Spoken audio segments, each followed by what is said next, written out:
दूसरे शब्दों में प्रकृति के कार्य स्थूल सूक्ष्म कारण शरीर में खाना पीना, चलना फिरना, उठना बैठना, घटना बढ़ना, हिलना डुलना, सोना जागना, चिंतन करना, समाधिस्थ होना आदि कुछ भी क्रियाएं होती हैं, इस सब प्रकृति के द्वारा होती हैं। प्रकृत्या एव च कर्माणि, प्रकृत्या प्रकृति के द्वारा, क्रियामाणी सर्वस्व, सारे काम प्रकृति से होते हैं। और जो व्यक्ति समझता है कि भैया मैं करता नहीं हूं, वही व्यक्ति वास्तव में विद्वान है। ध्यान दीजिए, वही व्यक्ति यह पश्यति अकर्तारम आत्मानं स पश्यति। ध्यान दीजिए कि प्रकृति सब काम कर रही है, तो इंद्रियों के द्वारा की गई क्रियाएं प्रकृति द्वारा की ही मानी जाएंगी। जब कहा जाता है क्रियाएं प्रकृति के द्वारा होती हैं, तो इसका मतलब यही है कि गुणों के द्वारा भी क्रियाएं प्रकृति द्वारा ही की भी मानी जाएंगी, इंद्रियों द्वारा भी की गई क्रियाएं प्रकृति द्वारा ही मानी जाएंगी। प्रकृति ही सबका कारण है, अतः प्रकृति गुण प्रकृति के कार्य हैं और गुणों का कार्य इंद्रियां हैं, गुण प्रकृति के कार्य हैं। ध्यान दीजिए, और गुणों का कार्य इंद्रियां हैं, अतः प्रकृति गुण और इंद्रियां इनके द्वारा होने वाली सभी क्रियाएं प्रकृति के द्वारा होने वाली ही कही जाती। इसलिए ऐसा सोचकर प्रायश्चित करना प्रायश्चित विमर्शनम है। ऐसा सोचकर प्रायश्चित करना प्रायश्चित विमर्शनम है। अपने आप को कर्तापन से हटा लिया। मनुष्य को अपने अकर्तापन होने का आत्मज्ञान होना बड़ी बात है कि मैं करता नहीं हूं। अस्तु, महात्मा सुखदेव जी कर्म कांड से ज्ञान कांड की ओर अग्रसर होते हुए प्रायश्चितम विमर्शनम, असली प्रायश्चित पूर्ण ज्ञान को निरूपित करते हैं। पूर्ण ज्ञान असली प्रायश्चित है, विमर्शन चिंतन परम ज्ञान का द्योतक है। भगवान श्री कृष्ण ने हमें तो यही समझाया है क्या कि जीव का ज्ञान माया ने हर लिया है। माया अपहृत ज्ञानाः मूढ़ा न माम प्रपद्यन्ते, जिनका ज्ञान माया ने हर लिया है वह मेरे को नहीं भजता। जिनका आत्म पर ज्ञान वो मेरी शरण नहीं आती, मेरा भजन नहीं करते, इस तरह के लोग जो पाप कर्म में लिप्त रहते हैं और अपनी आत्मा को नहीं जानते, ये मूढ़ गधे कहलाते हैं। अर्थ है भगवान को समझना, आत्मदर्शन करना। वेदांत का अध्ययन तो करता है, परंतु मनुष्य परमेश्वर को नहीं समझता तो मूढ़ी माना जाएगा। वेदांत का दर्शन पढ़ता है मनुष्य, परंतु परमेश्वर को नहीं समझता, अतः भगवान की शरण में आने वाला ही ज्ञानी है और फिर उसकी शरणागति में ही आत्यंतिक प्रायश्चित हो जाता है। ध्यान दीजिए, दो प्रकार के रास्ते हैं। भगवान की कृपा का रास्ता सर्वोपरि है, that is the absolute approach. प्रभु के नाम का सहारा सर्वोपरि, that is this is the approach above all approaches. प्रभु की शरणागति सर्वोपरि है। भगवान के चरणों में को पकड़ लेना सर्वोपरि शरणागति है, किसी और के, क्योंकि आप ये समझ रहे हैं कि किसी सभी जगह तो भगवान विद्यमान है, आप बस समझ नहीं पा रहे हैं। आपकी समझ में बैठ जाए कि मैं किसी के पैर पकड़ा हूं कि भगवान के ही पैर पकड़ा, इतना समझना भर तो है, शरणागति बन गई कि कोई चीज से बिना, कोई चीज उनके बिना तो है ही नहीं। और दूसरा रास्ता साधनों के नाम से जाना जाता है। प्रभु की शरणागति सर्वोपरि है। वो साधना, वो जो साधन नहीं है वो तो साध्य हो गया, और बाकी जितने रास्ते सब साधन हैं, जिनमें तपस्या है, ब्रह्मचर्य है, मनोनिग्रह है, यम है, नियम है, सत्य है, शौच है। इन साधनों का अनुपालन भी पापों को जलाता है। इन साधनों का अनुपालन भी पापों को जलाता है, पाप कर्मों का प्रायश्चित करा देता है। परंतु इन साधनों से शनै शनै धीरे धीरे मनुष्य कल्याण को प्राप्त करता, धीरे धीरे। जैसे पथ्य वाला भोजन न करने से, उपयुक्त खाना नहीं खाने से बीमारियां घेर लेती हैं, परंतु पथ्य वाला भोजन करने से, डॉक्टर की सलाह पर आधारित खाना खाने से शनै शनै रोग दूर हो जाता है, मनुष्य स्वास्थ्य लाभ करता है। वैसे ही राजन महाराज परीक्षित को बता रहे हैं भगवान सुखदेव, यम नियम तप व सत्य शौच सम दम आदि साधन भी मन को स्वस्थ बनाते हैं और पाप से बचाते हैं। जैसे बांस की झुर्रियों में आग लगने से अधिकांश बांस जल जाते हैं, परंतु वह अग्नि भी संपूर्ण बांसों को नहीं जला पाती। तो दूसरे शब्दों में इन साधनों से पाप जलता है, परंतु फिर भी उसकी संभावना बनी रहती है। जैसे बांस के नीचे की सूखी पत्तियां तो जल जाती है, परंतु उसकी जड़ें समय पाकर पुनः उगाती हैं। उसी प्रकार सभी साधन पापों से बचाते हैं, पाप का प्रायश्चित कराते हैं, परंतु पाप को संपूर्णतः समाप्त करा पाने की सामर्थ्य नहीं रखते। अस्तु इन कर्मों से कर्म को निर्वीद नहीं कर सकते।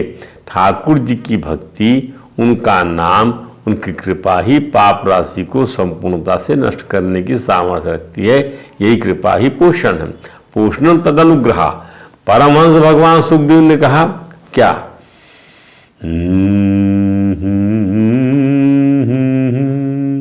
केचित केवलया भक्त्या वासुदेव परायणा अघम धुन्वन्ति कार्षेण निहारम इव भास्करा। जैसे कोहरा जो है, कोहरे को संपूर्णता से कौन नष्ट करता है? भास्कर, सूर्य का प्रकाश।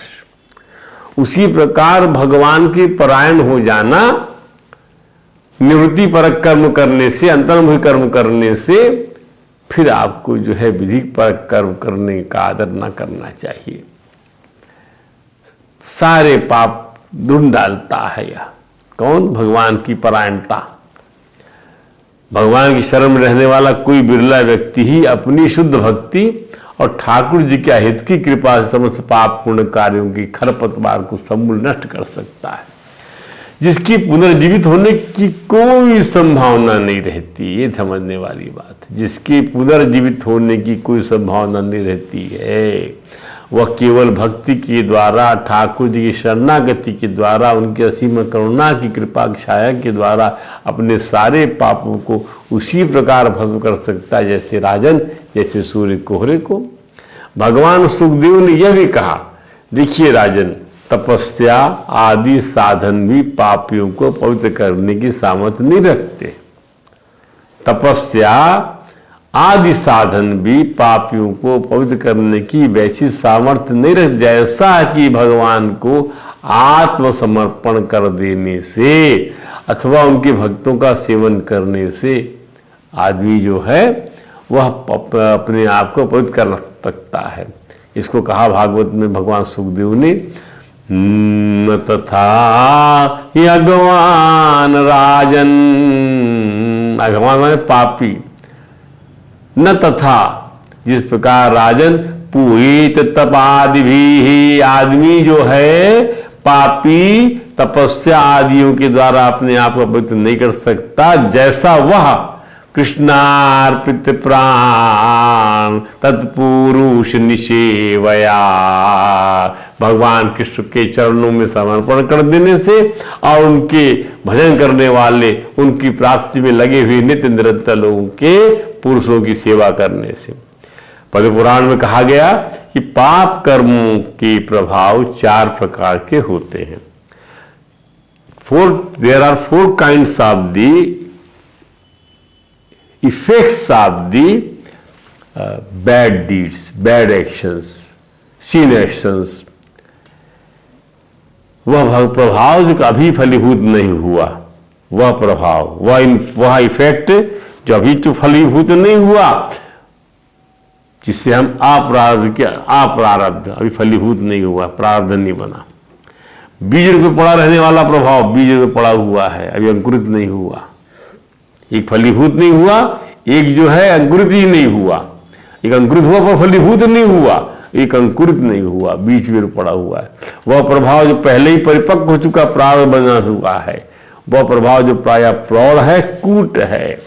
अब समझिए कितनी अच्छी बात लिखा शास्त्र। हमारी सबसे बड़ी विडंबना हम लोगों की क्या है, हम अपने जीवनचर्या में, अपने निजी जीवन में भी अपने अंतःकरण को शुद्ध बनाने की दिशा में कोई साधन नहीं कर रहे हैं।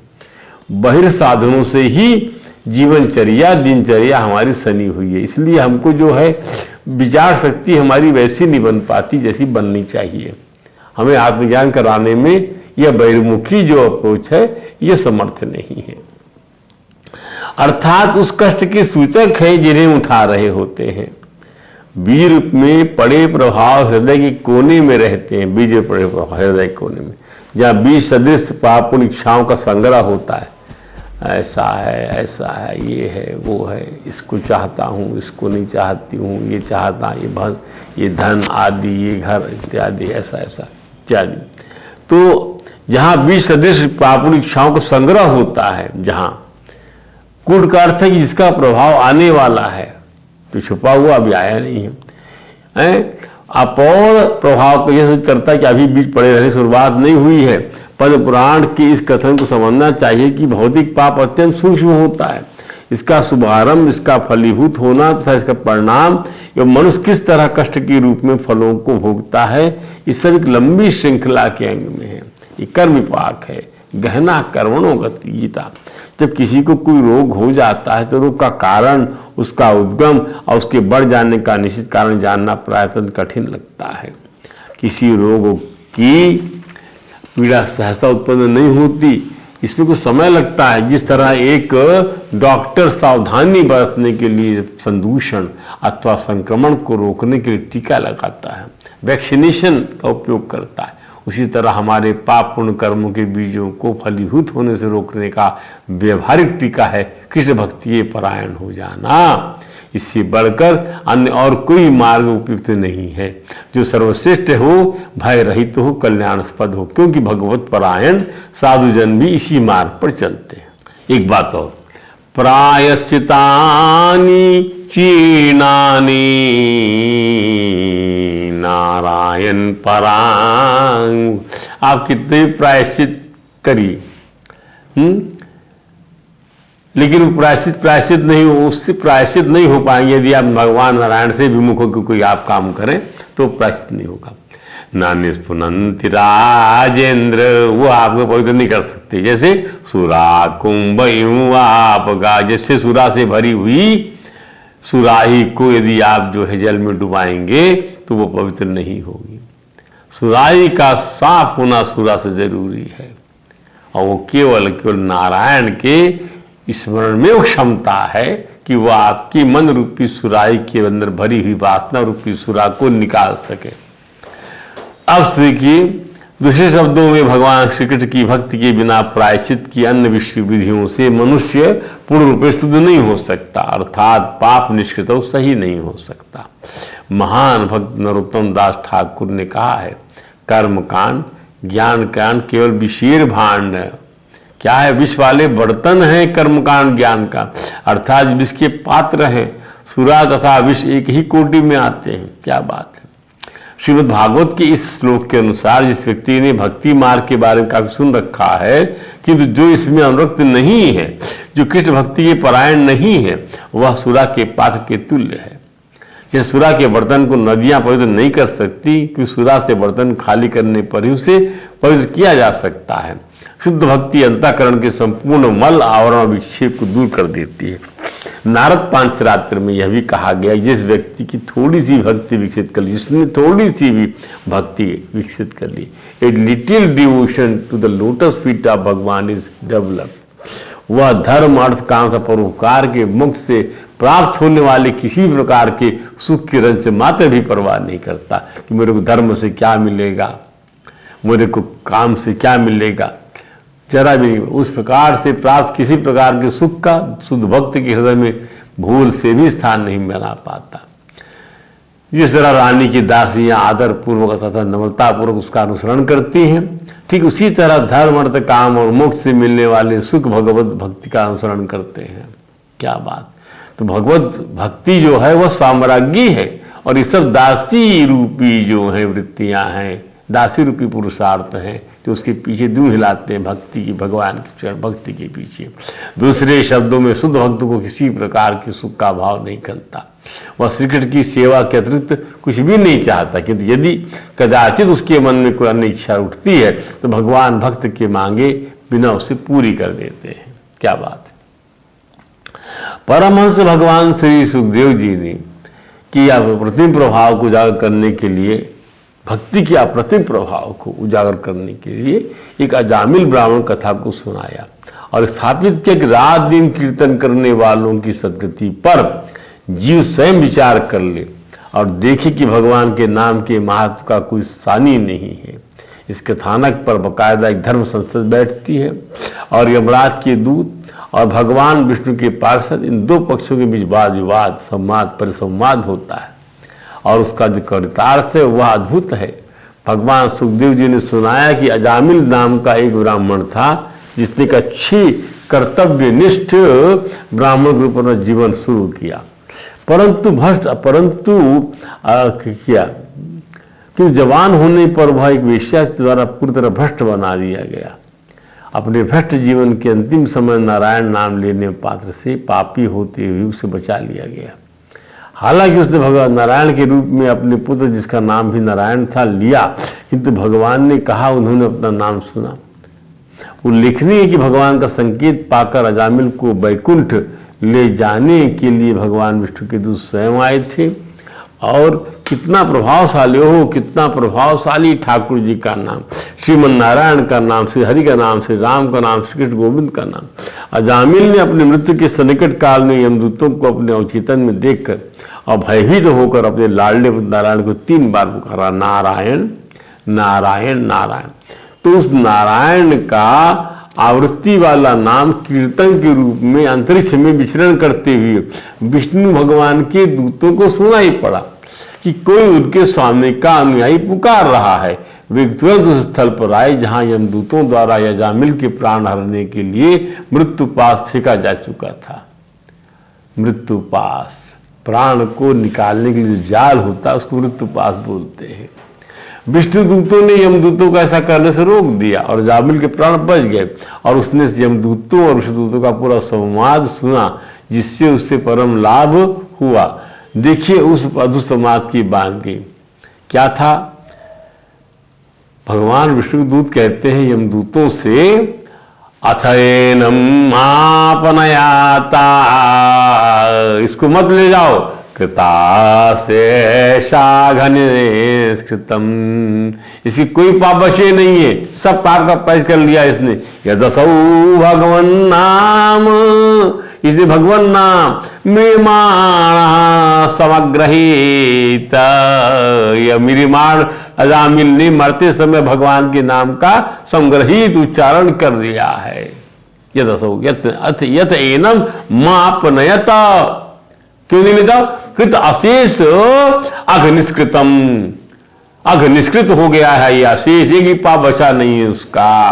कृत अघे अशेष अघनिष्कृतम, क्योंकि यद असौ भगवान नाम म्रियमाण संग्रहित, पाप की निवृत्ति के लिए भगवान के अनंत नाम नहीं, भगवान का एक अंश ही पर्याप्त। जैसे राम का रा, अजामिल ने पूरा नाम नारायण का ही उच्चारण कर लिया है।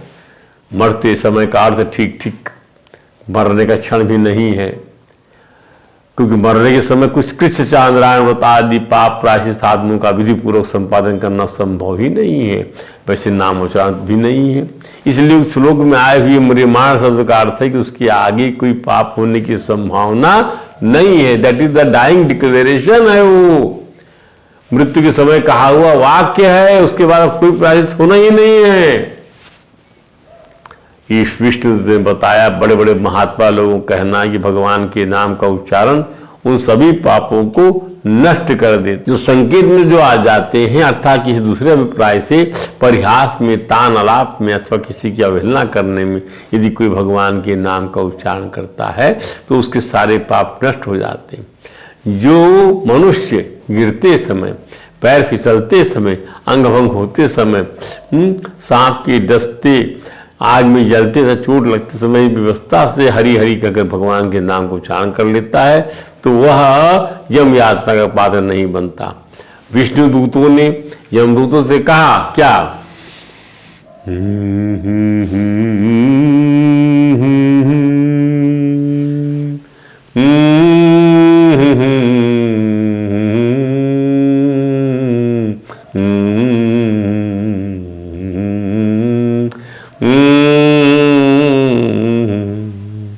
गुरुणाम च लघुनाम च गुरूणि च लघूनि च प्रायश्चितानि पापानां।